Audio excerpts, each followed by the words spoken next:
Bonjour. Dans cette vidéo, nous continuons à approfondir nos connaissances sur les cartes SD.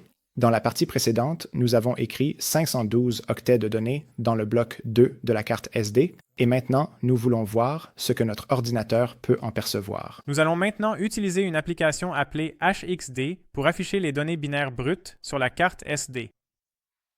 Bien sûr, il faut d'abord connecter la carte SD à notre ordinateur d'une manière ou d'une autre. Vous pouvez utiliser un lecteur de carte SD intégré pour les ordinateurs portables, mais vous pouvez aussi acheter un lecteur que vous pouvez connecter via USB. Nous allons utiliser la deuxième option pour l'instant. Tout d'abord, nous déconnectons notre carte de développement de l'alimentation. Ensuite, nous retirons la carte SD et la plaçons dans le lecteur de carte connecté à notre ordinateur portable.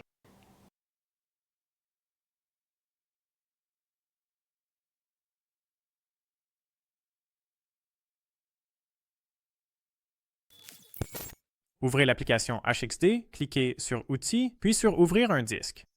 Ensuite, sélectionnez la carte SD dans la liste des disques physiques. Le programme affichera alors les données binaires stockées sous forme de tableau représentées en hexadécimal.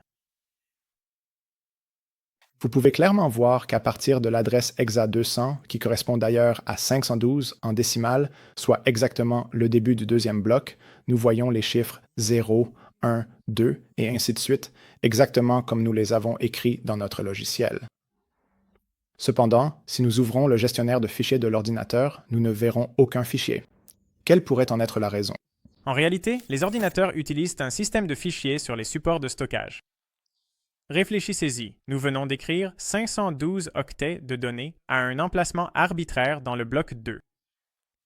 Comment l'ordinateur saurait-il qu'il y a des données dans le bloc 2 et qu'est-ce que cela signifie vraiment?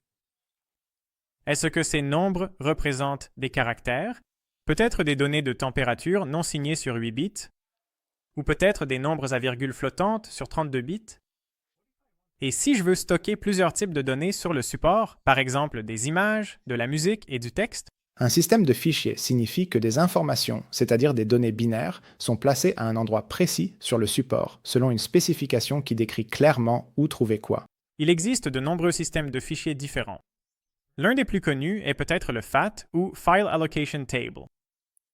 Il a été utilisé pour la première fois en 1977.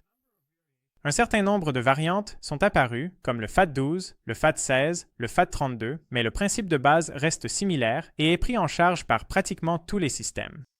L'espace mémoire du support est divisé en régions de longueur égale appelées clusters. Et dans les premiers clusters, dans une table, nous stockons les numéros de cluster correspondant à chaque fichier. Dans le système de fichiers FAT32, un fichier peut avoir une taille maximale d'environ 4 gigaoctets car la taille du fichier est stockée sur 32 bits. Cela signifie qu'un fichier peut mesurer 2 puissance 32 moins 1 octet, et la taille maximale d'un support est de 2 téraoctets, car nous pouvons référencer des blocs de 512 octets grâce à un adressage sur 32 bits, ce qui veut dire que nous pouvons stocker 512 fois 2 puissance 32 octets.